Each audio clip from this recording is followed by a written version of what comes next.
The new iPhone 15 lineup is here, and there are some important new upgrades for these phones aside from the headline-grabbing switch to USB-C. This year things are a little more complicated since the two new Pro models are not the same phone but in two sizes like last year.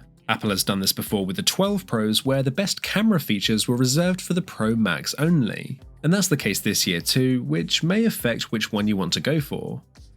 I've got a separate video detailing the 15 and 15 Plus and how those compare to last year's phones. In this video, we'll be looking at the Pro and Pro Max, not only everything that's changed from last year, but also how they compare to each other. We'll skip the unboxing, I covered that in a short already, and get straight into the design. Obviously, these follow the same design template as last year. In fact, look how similar the black 15 and 14 Pros are next to each other. But there are two completely new finishes, swapping last year's deep purple for a new blue colour, and the gold is now gone, and in its place is this really interesting natural titanium. This one I really quite like, it's rather unique, and it's the first time in a long time I might actually consider trying something a bit different from matte black. It looks awesome. The new phones are not just titanium in name, but this is also the metal that replaces the stainless steel frame. Titanium of course is stronger but lighter. That second point is really the key benefit because the phones are now considerably lighter than before. The Pro Max especially is a heavy phone, so this significant weight reduction makes the phones much more comfortable to hold, and yet they still carry enough weight to feel ultra premium. There are new contoured edges to the phones too, taking the literal edge off of the sharpness of those flat sides. It's amazing how much of a difference that makes too. These are now so much nicer to hold in the hand, and it's one of my favourite changes altogether. Even the matte finish of the titanium feels nicer than the glossy steel. The dimensions of the phones are pretty much the same, but comfort is now much improved. That's been a really pleasant surprise. I was equally surprised by the camera bump on the Pro getting thinner. With the Pro Max it's essentially unchanged, but to be honest, I'm just happy to finally see an end to the run of increasingly thicker bumps each year. I think visually these matte sides are improved, although they don't cut down on fingerprints quite as much as I expected. You may have also already seen this strange discolouring, especially around the buttons, and that is unfortunately inevitably going to happen. But it is temporary, and a quick wipe will soon restore this back to normal. You may have also spotted that the camera lenses are now colour matched to the new matte finish as opposed to the glossy sides of last year. I personally think this looks a bit better, and you also hopefully won't collect as many of those little dust and lint particles around the lenses, which these phones are prone to. So the titanium gives a small durability bump, and returning at Apple's ceramic shield display, they're still confident in that and claiming it's the toughest out there, along with the IP68 protection rating, which in fairness is rated to a greater depth than most of the competitors. One important change that I think will go overlooked is that the back glass is now much easier to replace. If you never drop your phone, this will make no difference, but look at the massive price reduction to replace the glass on the 15 Pro compared to the 14 Pro. This is an excellent improvement for potential future repairs. To save yourself from any problems though, I'd expect most of you will be going for a phone case, and I do have a recommendation this year. These are the MagEZ cases from Pitaka, which use an aramid fibre to give an ultra-thin yet tough design. This way you still get to enjoy that caseless feeling of the phone, but with some added protection to give you peace of mind. There are a few different options. For instance, you can see my Pro Max case offers a little bit more protection, so you can choose whatever style suits you best. I also really like that Pitaka are using 100% biodegradable packaging. That's pretty crucial for me personally. So I'll link these down below in the video description in case you want to check them out. Now you've probably already noticed that the mute switch is now gone. The Pro models replace this with a new customizable action button. Apple gives you some preset options for what this can be, such as the camera's shutter button or the torch, but they also give you access to shortcuts. So essentially this means you can map the button to literally whatever you want. Of course phones can do all of these things through software, but there's nothing that tops the speed and satisfaction of a convenient physical button. It's rare on smartphones these days, and I welcome this new feature. I have a criticism though, you only get one function, press and hold. Apple could easily increase functionality with a double press for example. There's more to be done with the action button in future for sure. The other key hardware change is of course the switch to USB-C. Most of you of course already know about this, you know that we're absolutely not thanking Apple for this, but rather the EU. But the lightning port is gone and we now finally have the universal USB-C.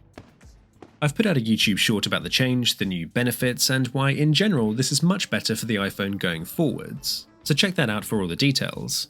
In the case of the Pros though, it's a better version of the port, it's USB 3, which means you can get up to 10 gigabit per second transfer speeds, and this will be great especially for professionals who can now connect the phone up directly to external hard drives, displays, microphones, and other accessories.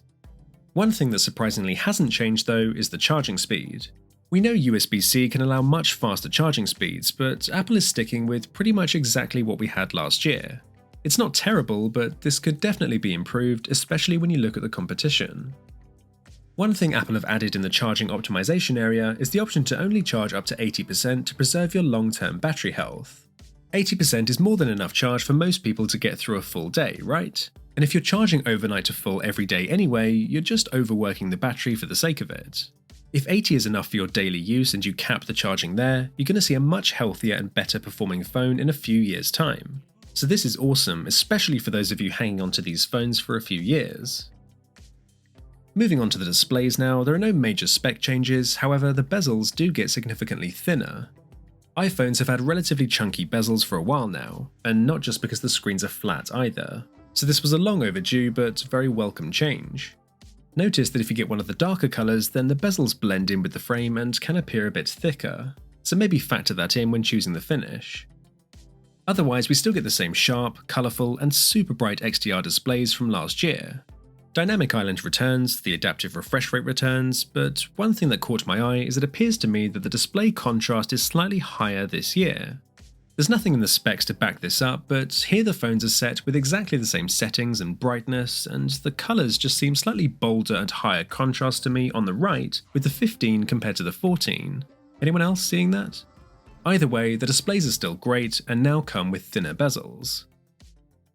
A lot of you often ask about the speakers, and once again these are fantastic in both models, arguably the best on a smartphone right now. But to my ears, the 15 Pro Max does seem ever so slightly quieter and warmer in tone compared to the brighter 14 Pro Max speakers. The smaller Pro models were much closer to each other, but I do wonder if the Pro Max speakers are now slightly worse.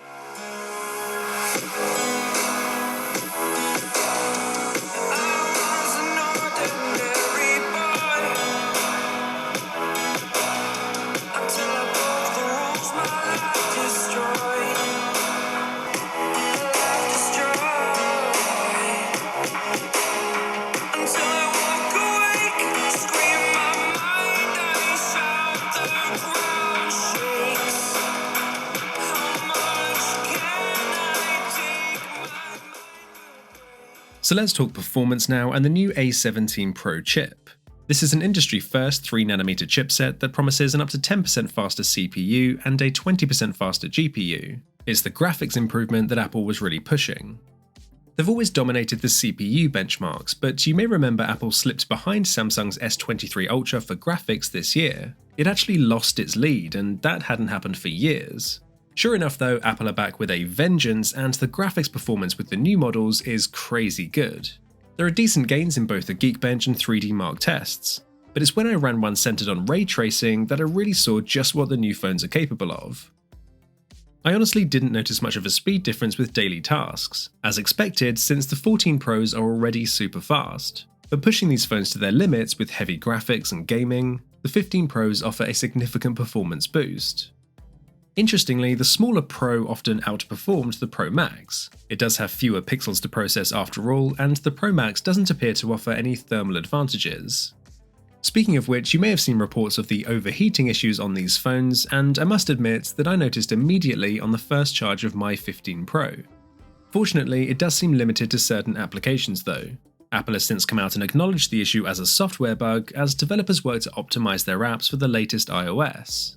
In fact, midway through making this review, Apple released iOS 17.0.3 to specifically address this, and the good news is I've not been able to even replicate the issue since. Apple finally increased the RAM as well, giving us 8GB this year compared to 6, so that should offer a lot more room to breathe when running multiple demanding apps at once. As for the storage, we get the same options as last year, except the Pro Max now starts with 256 as the base model. The 128 model is gone. There are 3 other relatively hidden performance upgrades in a spec bump up to Wi-Fi 6E. There's also a 2nd-gen ultra-wideband chip for improved precision finding, I always use this feature to locate my suitcase on the baggage carousel at airports. It's super handy and now genuinely seems to be faster and more accurate with the directions. But the most interesting one is the addition of a thread radio. Apple has been slowly introducing this to their ecosystem, and I'm very interested to see what this can develop into for smart home improvements in the future. Apple has also worked on the efficiency of the new processor to deliver the same battery life as last year, and that really is what you should expect because I found almost no difference in the battery performance. There is a slight difference in the size of the cells, and to be fair, I did notice the battery drop a lot less when using the phones for more intense tasks. But across the course of a day and under my normal use, this tended to balance out, so it's really not any different from last year's phones. It kind of goes without saying at this point, but the Pro Max with its bigger battery will last significantly longer than the smaller Pro. Here's an example of the battery difference after a day of identical use. If you're a heavy user and the Pro still doesn't offer enough for you, you're going to want the bigger Pro Max. Alright, let's move on to the cameras now, and the major headline is the Pro Max's new 5x optical zoom lens. The hardware otherwise seems to be the same. The specs for the other lenses are all the same as last year, however Apple is doing some cool new things with them thanks in large part to the new processors. You can now tap to change the focal length for the main lens between 24, 28 and 35mm to suit your preference. You'll also get a small viewfinder and some extra stabilization to help you get those longer zoom shots. We've seen this with Samsung phones before and it can be a very useful feature. But the most interesting upgrade is with the new photonic engine. It will now combine the best elements from a high-res full 48-megapixel photo with another 12-megapixel photo that's optimized for light capture. So by default you can now get more detailed 24-megapixel photos automatically as opposed to the usual 12. Apple has added a toggle into the camera app for quickly changing between the various capture modes. So whether you want to prioritize the file size or to have full control with RAW photography, it's nice that Apple gives you those as options. It's not something that's perhaps immediately apparent, but when you zoom in, you can see the benefit that extra resolution gives you. Remember, this isn't even engaging Apple's Pro RAW tech for a full 48-megapixel shot, but you can see that extra detail in the tyre tread, the metal, and the cleaner Hyundai logo. The 14 Pro shot was a 2.4MB file size, and the 15's was 3.6, so you get twice the resolution, captured with the same instant shutter speed, but not twice the file size. So as a new default and automatic feature, I really like this. Perhaps the biggest improvements come with video though. You can now record in log straight from your phone. That's pretty wild. This is one of the new ProRes formats you can select. Plus you can now record ProRes in up to 60 frames per second. This utilizes the new USB-C port to let you record directly onto external storage and not use up the precious storage on your phone. There's now support for the ACES color encoding system too, so lots of great new options for professionals that solidify Apple's industry lead for smartphone video. Spatial video capture is another feature coming to the iPhone as well, allowing you to capture 3D videos and then later relive those experiences on Apple's Vision Pro, but that's going to be available later in the year. But let's see how photos actually compare to last year and how the new processing techniques affect image quality. We of course saw the increased resolution earlier, but there's an obvious change in the style with the 15 Pro photos, shifting to a warmer color temperature with slightly higher contrast and saturation. I think a realistic white balance probably lies somewhere between the 14 and 15 shots, though I'd actually lean towards last year's phones as capturing more natural colors. These ultra-wide shots show the 15's bolder contrast, richer colors, and less washed out appearance. But the most significant improvement this year is with dynamic range. Smart HDR5 brings a massive improvement and almost always fixes the overexposed highlight issue that's been plaguing the 14 series. Apple used to be the king with dynamic range, but something weird has been happening in recent years where it seemed to get progressively worse. Somehow software updates were bringing poorer HDR performance. But Apple returns to form with the 15 series, bringing a significant improvement to dynamic range. There was no tap to focus needed here or exposure locking, these are the automatic results from a quick point and shoot, and it's now much better.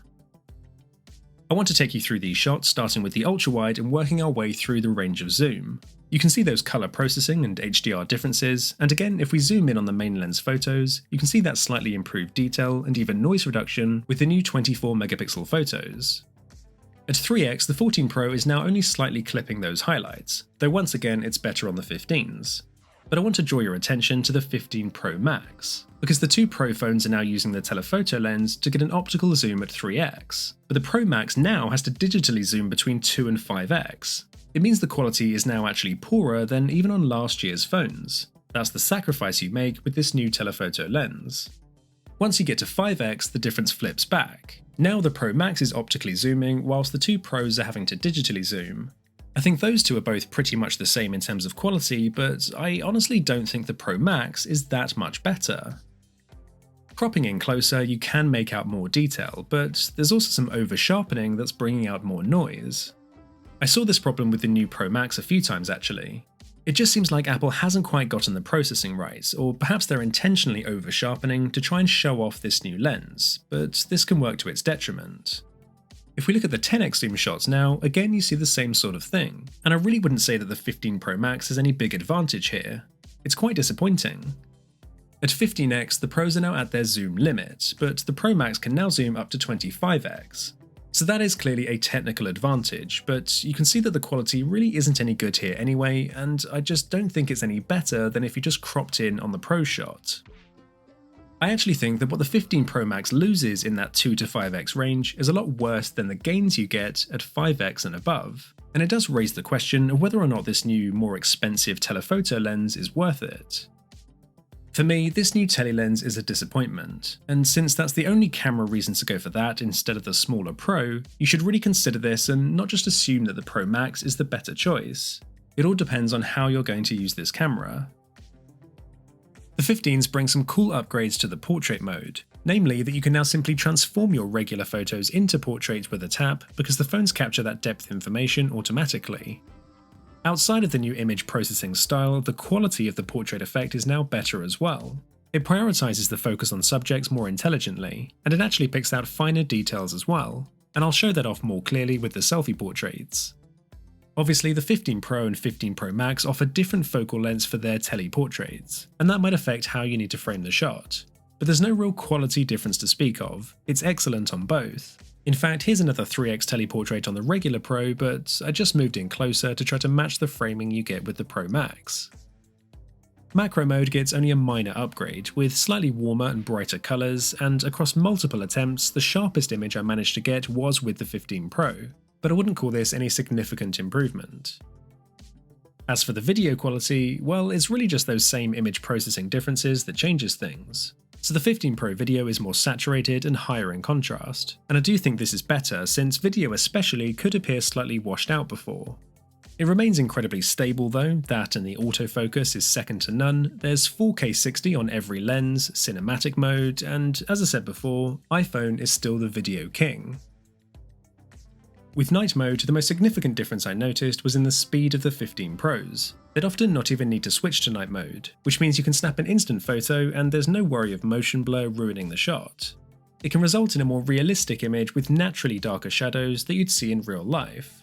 The phones barely need to switch to night mode now except in the most extreme cases, so that was really cool. But you can also see the improved HDR reducing those instances of blown out highlights, and the details are also more enhanced.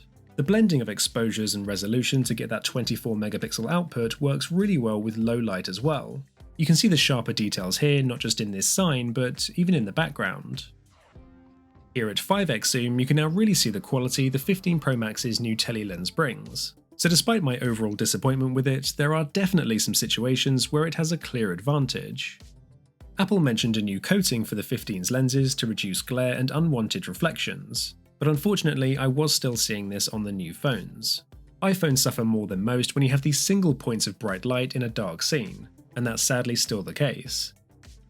With video, once again the colours seemed a little warmer with the 15s, but the phones are also able to capture more light. It does result in brighter shadows, which on the one hand can reveal more detail, and this is a cleaner image, but it isn't quite as true to life.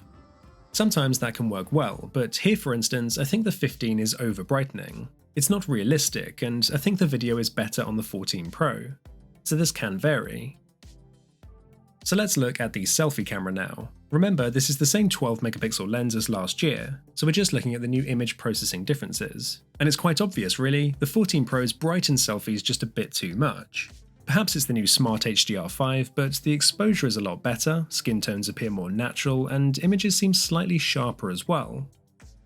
Remember, you don't need to switch to portrait mode to get a selfie portrait now. You can just tap to turn on that effect, which is super handy. The cutout is really nicely improved this year. Zooming in, look at all these fine hairs that the 15 Pro has detected and kept in focus. On the 14 Pro, the cutout is more jarring since it's missed those fine details. So that's the power of computational photography and shows the improvements we get this year despite keeping the same lens hardware. Okay, so we have the 15 and 14 Pros here side by side. Remember, it's the same selfie lens, so the only differences come from the new processor, and the 15 of course gets the new ProRes recording features as well. The only difference I really saw was that the 15 perhaps had slightly higher saturation and a little bit more contrast as well, but otherwise not a huge difference with the selfie video. It's still super sharp, well exposed, and the stability is very good. So there are some really nice camera upgrades this year. I think the new 24 megapixel output and especially the dynamic range improvements are the best camera upgrades. I am a bit disappointed with the Pro Max's new telelens though. It doesn't do as much as I'd hoped to close the gap on the zoom market leaders on Android, and what you now lose in the lower zoom range outweighs the extra range you do get. For that reason, I think the smaller 15 Pro offers the better camera system, but as I said, it does depend on how you want to use the phone. Apple kept the pricing the same as last year in the US, but here in the UK, the phones are actually £100 cheaper, which is awesome. When was the last time that happened? If you have one of last year's phones and think not enough has changed, you're right. That's going to happen every year with smartphones. But these phones aren't for last year's users to upgrade. It's for people with much older iPhones or those switching to iPhone to get instead. Remember, these phones replace the 14 Pros. Apple has stopped selling those. Instead, they sell these new 15 Pros with new features and refinements at the same price, or perhaps even cheaper depending on where you live. USB-C is ultimately my favourite change. Apple is embarrassingly late to the party, but I love finally having a one cable setup. And my second favourite, well, it's actually not the more powerful processor or any of the camera upgrades, it's how Apple has refined the design of the phone. I could take or leave titanium, but those smoother, rounded edges and the lighter build make holding and using the phone more enjoyable. It's a great quality of life improvement. There's certainly a big upgrade on offer here for professionals and gamers. I think you'll really notice the difference.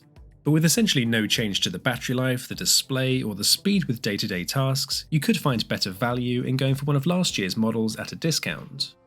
But what I'd say to those of you who keep your phone for a few years, or indeed those of you looking to switch to iPhone from Android, now is actually a great time to upgrade.